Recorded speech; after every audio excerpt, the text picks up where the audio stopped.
Welcome to the Mayor of Money podcast with former Burlington Mayor Rick Goldring of Goldring Financial Leadership. In this podcast, we provide successful business owners, including doctors and dentists, with insights to minimize tax and risk while maximizing retirement income and future legacy. Join us for this journey as Rick draws from years of experience and guest experts, including successful entrepreneurs, to provide unique strategies and approaches to estate and financial planning matters, as well as business in general. Now, on to the show.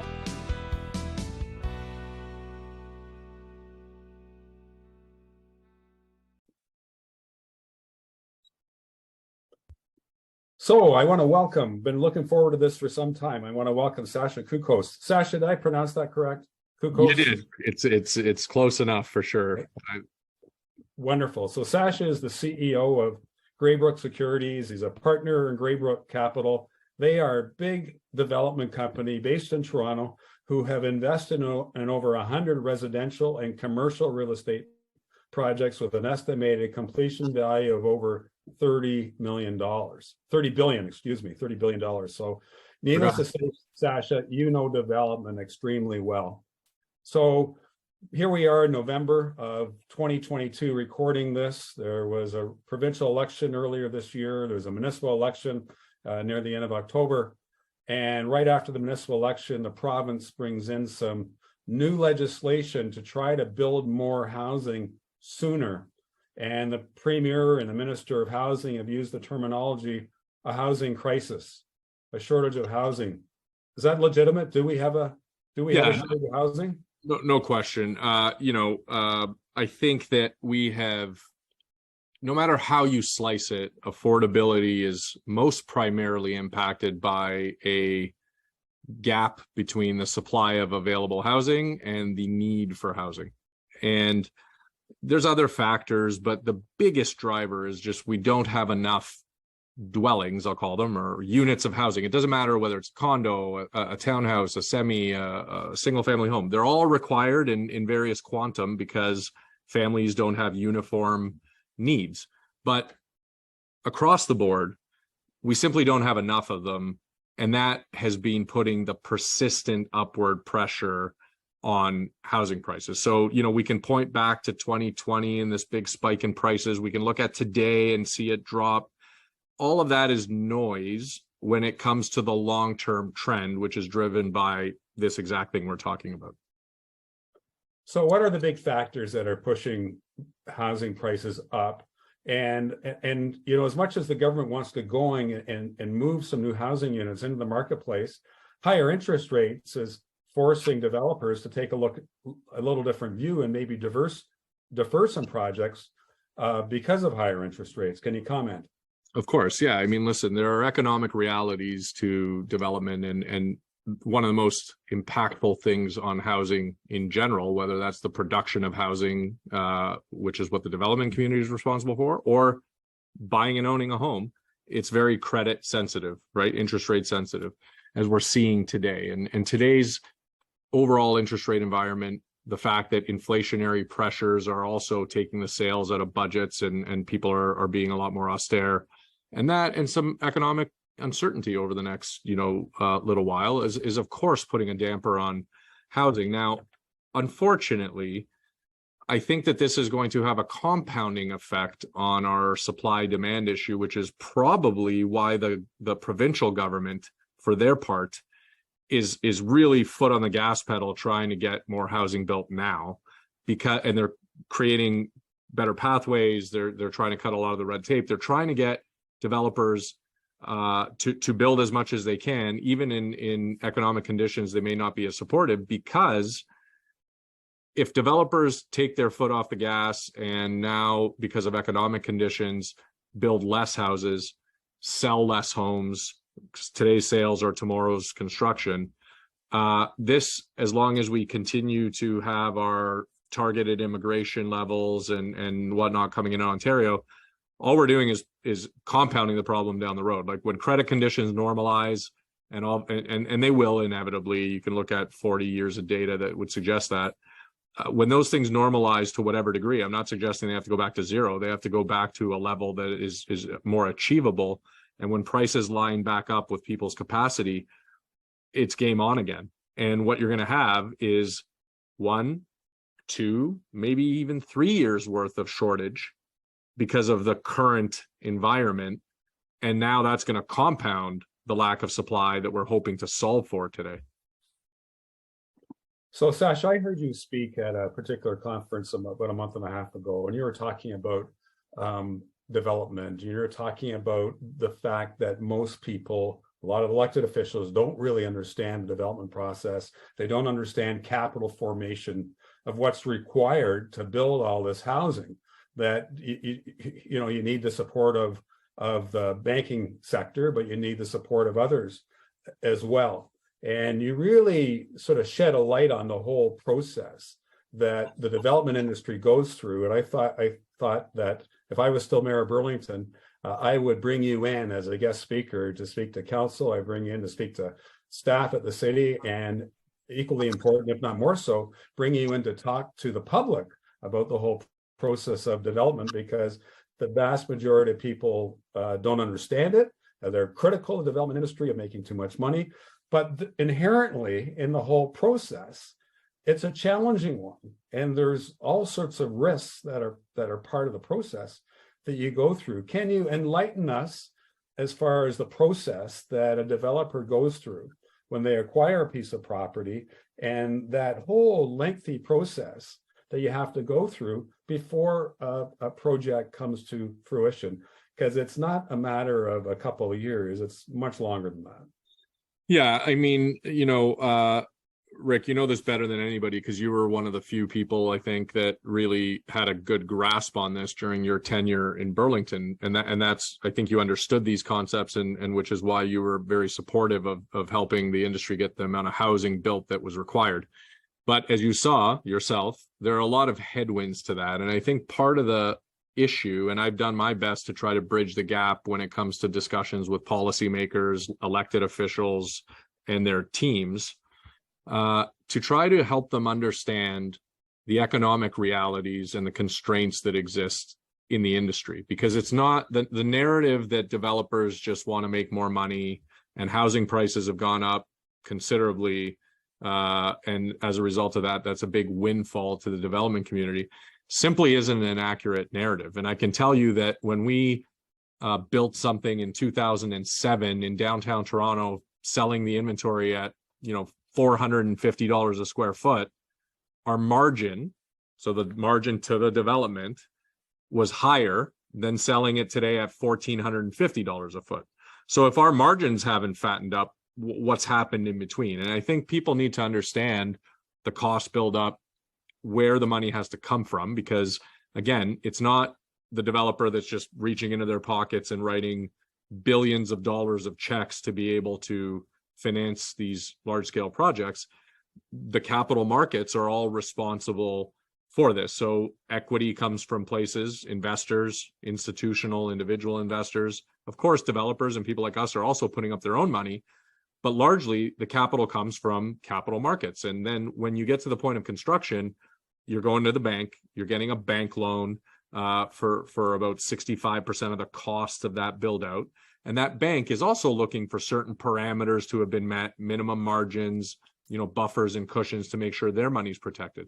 So and I'll walk through really quickly kind of what that buildup looks like. But the thing that I think people need to understand is that there are commercial realities to development, just like there is in any industry. And for the industry to be able to deliver housing in a commercially viable way, there are certain constraints that need to be met. And as a result of that, unfortunately, the more time things have taken, the more fees and levies that have been layered on over time by municipalities and other. And those things are not negative. This is how cities pay for their infrastructure. This is how they pay for their growth. But at the same time, those resources have to be wisely used, and there should be some sort of compromise in making things economical, because at the end of the day, the only lever a developer has, if you think about what it takes to build something, right? Day one, you got to buy land. You have to be able to go through the process with architects and planners and engineers and everything you need to, let's say in the case of a high rise, put something that is viable and buildable on paper. Then you have to go through a permitting process, and that takes lawyers, it takes consultants, it takes everybody to work with the city to be able to get that done. In between, thereafter, when all that's been done, you are going to go out and market your project. You're going to try to sell units to the public and hopefully do so at an affordable price. And what's been an impediment to being able to do so at an affordable price, particularly over the last 8 or 10 years, is how difficult that front end process has become and how time consuming it's become. That has added a considerable amount of cost in sort of the overall development. On top of that, the sheer volume of construction that's happening and the fact that as it relates to our work supply, the labor supply, there's just a shortage of skilled trades, right? So the infrastructure itself isn't as robust as it needs to be able to build the type of, or the amount of housing that we need to. And that's driving up costs, right? So forget the last 2 years and the inflationary effects we've felt in the industry like everybody else in terms of cost structure. Just in the normal course, we've had increasing input costs, we've had increasing land costs, and we've had increasing financing costs as a result of longer timelines. All of that, when you put it all together and you say, well, what can I do to make sure that this project is financeable? Well, I can go back to my investors and say, listen, you got to just take less margin and less return. The problem, and this isn't my choice, it's not necessarily just their choice, it's the reality of markets. If I all of a sudden said to you, Rick, you know what, you can make a 20% return doing this incredibly time-consuming, indeterminate thing called development, where there's also risk in construction costs, there's risks in the markets and how they ebb and flow, and you're illiquid for 7 years, 20%, or you can go buy, Apple stock and make your 20% and be liquid 100% of the time, 7 days a week, 5 days a week, and make a similar return, right? So the idea here is that capital markets require, for the risk being taken and for the time and illiquidity, a certain return profile. That's not a Sasha choice. That's just the reality of capital markets. Similarly, banks need a certain margin of protection when they're lending you the money. So the whole mechanism by which these things get built and paid for is rigid in that sense. So what's left? If all my costs are what they are, they're handed to me, and on top of that, my financing cost of money, so to speak, is handed to me, well, then I just have to charge more money to be able to retain that margin, right? That's the unfortunate reality. So what I've tried to do, and what people like me in the industry have tried to do to help this process, and we're making a lot of progress, is to try to help policymakers understand that buildup and sit there and say, building more housing is truly a partnership, and it can't just be a consequence to the buyer with higher prices. So if we're really going to crack the affordability issue, maybe you can do simple things like, instead of having to take 4 years to get something approved, maybe I can get it approved in 12 months. Well, guess what that does? That takes 3 years off of my timeline, which means that's 3 years where I don't owe my capital a return. That's 3 years where maybe interest rates have gone up over that period. I haven't had to contend with that. 3 years of cost inflation. 3 years probably has 6 labor renegotiations. All of this to say that if I just got it done quicker, I could probably save a lot of money, which means that to make the same margin, not a penny more, right? Just enough to satisfy investors and banks, I can charge $100 a square foot less, or $150 a square foot less. And there is a way to affect affordability. So working together, we're not sitting there saying, hey, you got to take less development charges, or you got to, no, infrastructure is required. Cities need, but the revenue for their budgets to be able to accommodate the growth and all of the social services and infrastructure that it requires, right, to grow. There's just ways to do it. And one of the quickest and easiest ways is to try to make things quicker and more efficient. And that's where I think the province of Ontario, certainly in my career, more than any other administration, this particular administration has taken that very seriously. They've heard that feedback and they've said, you know what? This is one thing we can control, which is to go in and try to cut all the red tape and try to get things done quicker, because that's going to help us ultimately reduce the overall cost to consumers when it comes to housing, and speed up supply, which the more you narrow that gap between supply and demand, market forces would just dictate that right then and there, you're going to have a lot less upward pressure on pricing. So you should have a much more sustainable long-term market if we can get some of these things right. So you've outlined the whole cost structure and the importance of timing, and if municipalities can speed up the process, it will make housing more affordable. We have a big issue with regard to housing. We need immigrants that need new housing. We have aging baby boomers who want to downsize into not always an 800 square foot condominium. They want to have something else that, often defined in the missing middle. There's so many different needs for different types of housing. And then, of course, we need more social housing. There's not enough social housing. There's not enough purpose-built rentals in the marketplace. It's a huge, huge issue. What else can they do? What else can they do to help that whole housing continuum and give more people the opportunity to have stable housing? Not necessarily to own, but to have stable housing, even in the rental environment. Yeah, I'd go as far as saying that they're doing as much as a province can, given they don't have jurisdiction over everything that happens, as you know, right? A lot of things happen in the municipality as it relates to the rubber hitting the road, right? So policy and certain tools that the provincial government have can try to clear the path. But at the end of the day, I think we should focus as well at the municipal level on trying to embrace some of those policies rather than look at them on an adversarial basis, which I think tends to happen a lot when it comes to municipal politics relative to provincial politics. Politics aside, I think that areas we can focus on, here's one perfect example in my mind. Affordable housing, okay? Inclusionary zoning, they call it here in Toronto. It's something that's probably applicable across the province. It basically mandates that a certain percentage of the density of a high rise, for example, be allocated to affordable housing units. That's important. It's important to have affordable housing, accessible housing to all Ontarians. Totally agreed.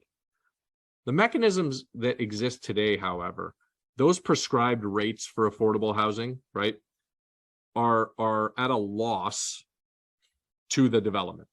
And I say that because the cost to build, forget margins, forget profit, the cost to build, just your straight up hard cost, land, and the costs associated to build a single unit of housing exceed the set market rates for this affordable housing. So what that means is, if I'm mandated to have 10% of my total density allocated to affordable housing, that means that 10% of my density is running at a loss in my pro forma. So think of it like a football field. I'm now not starting at the 20-yard line trying to get to the goal line. I'm starting at in my locker room in the negative 15-yard line, right? In the back. That makes it much harder. And as we just pointed out, certain things are rigid, right? The development charges, the cost, land, labor unions, all that stuff is kind of set and handed to you. So what's left? Capital. Well, we just determined that those have realities. People have alternatives and things like that. What's left? Well, you got to charge more for the remaining inventory. So what I've said to restore your margins, right? So what I've said is a lot of times we're focusing on affordable housing at the expense of housing affordability. So what's one solution? Here's a perfect solution. I'm not quite sure why I have to fight for 2 years to get 3 extra floors on a building if we have met all the planning parameters, if we have done all the shadow studies and everything else, and we've done all the traffic impact reports, and it's been determined by all kinds of consultants and experts that there's really no impact between 23 stories and 26 stories. The problem is that when you take that to the municipality, and particularly where community groups get involved, people don't like density. They don't like having these things there. So the easy solution would be, I can no problem give you 10% affordable housing. Let me offset that drag on my pro forma by having 3 extra stories to build.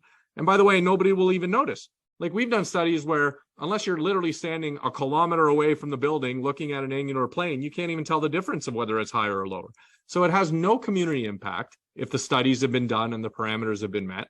And that would be a very easy way to have a win-win between the economics that are required for development to move forward and getting the affordable units that are so critical for communities. That's just one example of things that we can focus on. And if we could just get outside of ourselves sometimes, and, you know, sometimes you're in these debates and then you step back and you're like, what are we even talking about, right? Like, we're talking about 15 meters on a building that nobody's going to notice the difference.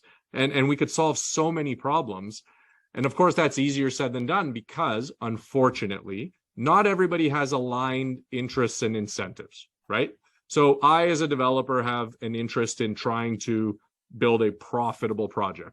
You, as the mayor of Burlington, have an incentive to make sure that your constituents on the whole have affordable housing options, both at the prescribed affordable housing level, but also just generally more affordable housing.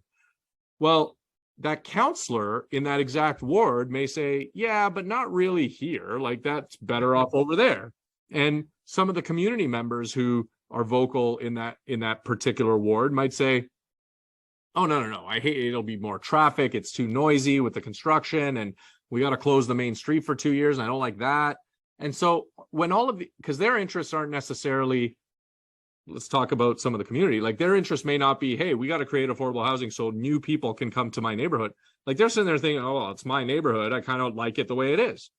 So I'm not faulting them for that. I'm simply saying that there are sometimes competing priorities that all come to the table then. And what seems like a very simple solution isn't simple because there's too many competing priorities.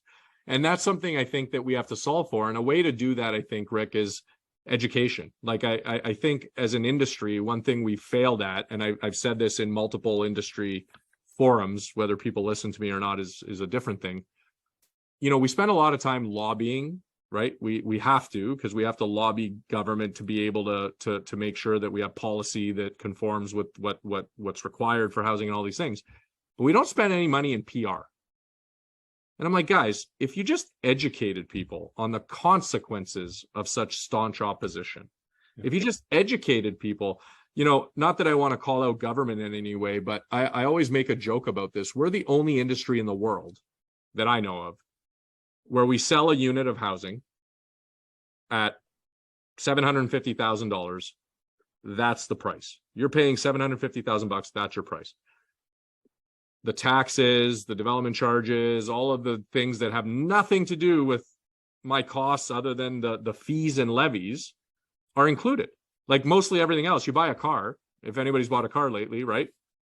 Great news, it's $40,000. You walk in and you look at your bill of sale and it's like $59,000. And you're like, whoa, wait a minute, what are you saying? It was $40,000. That was the sticker on the window. Okay, but there's the gas tax, the PPDI, the Ontario tax, the, you know, luxury tax, and it's all itemized for you. So then the consumer is sitting there saying, okay, well, it's not just you, the car company, trying to hoard all the profits. Like, there's all these other fees and taxes. And, you know, maybe I have to talk to my counselor, or maybe I have to think about the government's role in this.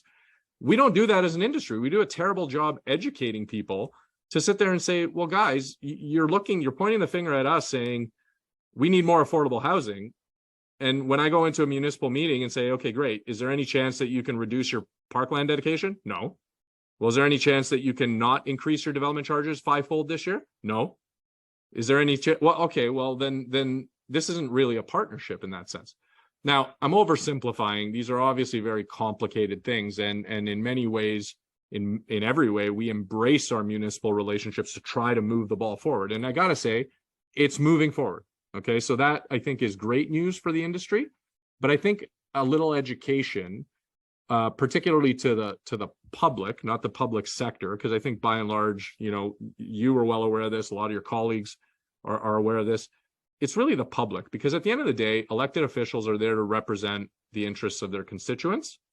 And when you come to a community meeting and 50% of the people that live in your neighborhood are like, hell no, well, as a politician, you got to really think about what they want. That's what you're there to do, right? So I don't lay the finger of blame on government per se. It's an education process across the board to help people understand that all these things you care about. I bet if you went to your average Burlington resident and said, do you want to make housing more affordable for people in Burlington? They'd say, absolutely, I do. That's a huge issue. In fact, this election, I voted because this is a big issue for me. And then you say, okay, well, there's a development proposal 2 blocks away from you. Are you opposing it? Hell yeah, man. That thing's too tall. It's that they're not correlating, right? Like how those decisions are impacting housing affordability, and how can we help, right? How can we educate the industry, the public, and so on?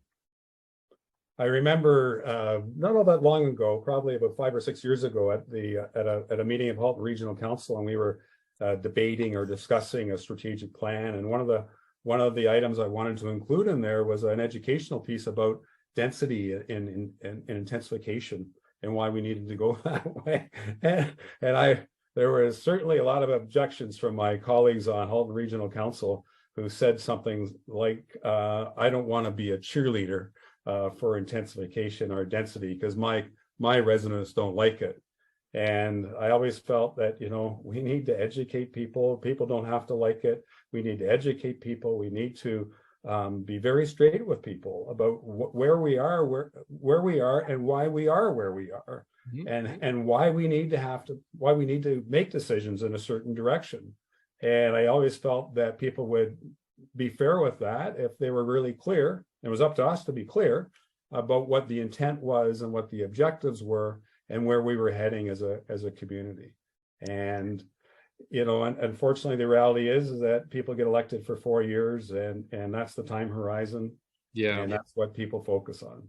I would agree 100% with what you've just said, and I think not to be overly negative, because there is positive in all this, in the sense that I feel like it's changing more. I think that this being a hot button issue, like maybe we had to hit this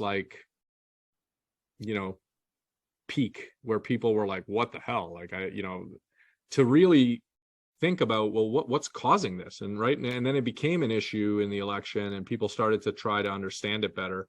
And I think as a result of that, we're able to make more progress today than maybe I've thought about in the past. And I don't want to say that this stuff is totally baseless and unfounded. Development has to be done right. Okay. There's people out there that don't do it right. So there have to be checks and balances in place. I'm not suggesting by any stretch, like if somebody said to me, Sasha, you could be the mayor of Canada and create whatever rules you want, would you eliminate community involvement and basically just make it a straight line for developers to build? The answer would be absolutely not. Absolutely not. All these things matter, right? The integrity of our cities, historical attributes of our cities, like the things that, why do people like traveling to Europe, right? Why do they like going there? Because they love the history. They love, okay, well, imagine you didn't care about any of that and you just tore it down and rebuilt everything. Well, it wouldn't be that enjoyable of a place. It's about a balance between utility and history and all of the things that we love about our communities, in addition to making them more accommodating and more accessible to people, right? And I think that balance kind of exists in the framework. So I'm not suggesting by any stretch an overhaul of the framework. It's just tweaking it a bit, maybe through better education, maybe through a little more compassion in the discussions. And, there's times where these things can get really heated. And I feel like if people sat at the table and understood one another better, you'd get a lot further. And I see that happening more. I'm optimistic. It's interesting that there is a path that municipal councils can go down to fight development, and they can say no, and the developer can go to the Ontario Land Tribunal. And more often than not, the Ontario Land Tribunal rules in favor of the development proposal. And I'm a strong proponent for municipalities to sit at the table, to be part of the discussion, to collaborate, because you'll get a better development in working with the developer. Because if you can save them time and save them money by going through the process in a collaborative manner where they don't have to fight with you and you don't have to fight with them, you're going to get a much better, higher quality development. Agreed? 1,000%. Rick, that's probably the best thing to come out of this 30 minutes is look, the OLT, the Ontario Land Tribunal, has become a bit of a crutch, I'm afraid, for municipalities, because it's easier. And again, I'm generalizing, but we've seen this in some cases where it's easier to say, listen, I oppose this. really. Why? Because your constituents oppose it. So it's easier to turn around to those guys and said, look, guys, I'm fighting this to the bitter end. I'm on your side. And then it ends up just getting kicked to a different mechanism to make decisions, right?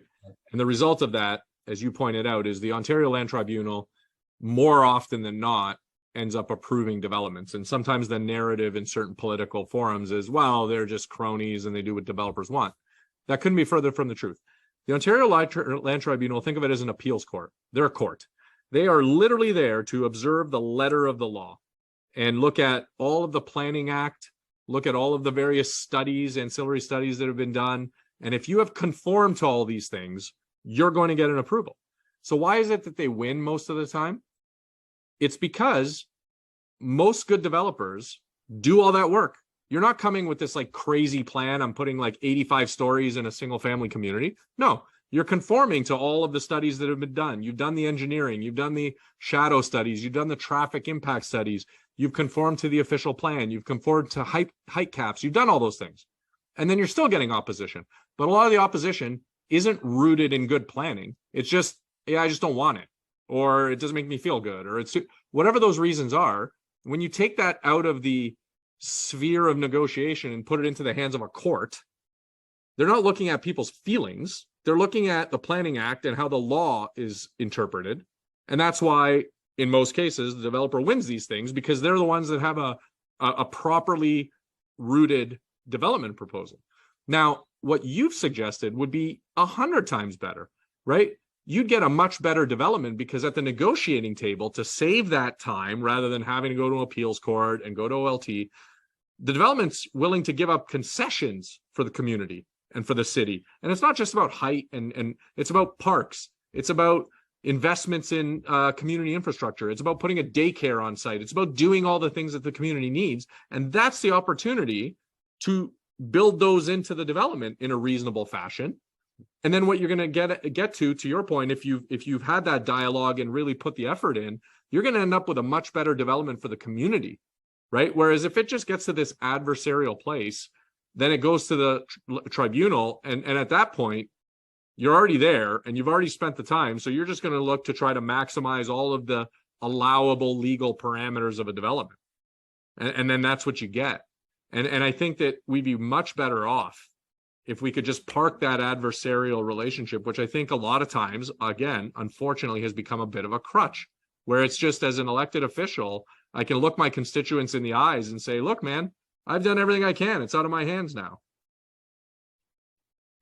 Yeah, no, it's fascinating. And one of the things that concerns me about, pushing all the development, or as much development, to transit areas is you need more than transit to be in the neighborhood. It can't just be a transit station. You need the public amenities, you need the private amenities from the private sector, like the different types of stores and the different, libraries and community centers and so on and so forth, and the Shoppers Drug Mart, the Starbucks, the pubs, the restaurants, and all that stuff. So it becomes a truly walkable community in its own right. And you have the amenities without having to hop in your car to drive everywhere. Well, listen, we've got planning right, in my mind, notwithstanding the challenges we've just talked about in some of the mechanisms and how we get there. As a philosophy, I think that we've embraced this live, work, play type of city building, right? Where if you think about ancient planning philosophy, like in the US, where you have inner cities, and then, why are they inner cities and why do they get rough and tumble? Well, a lot of times because the only type of development that was permitted was office buildings and business uses. So at 5 p.m., it was a ghost town. Well, if I was a criminal and I was looking to do criminal things, I'd probably go to a place where nobody is at night, right? And that's why inner cities got difficult and things were pushed out in the suburbs. That planning philosophy's changed, and take places like Toronto, where we've taken and embraced this.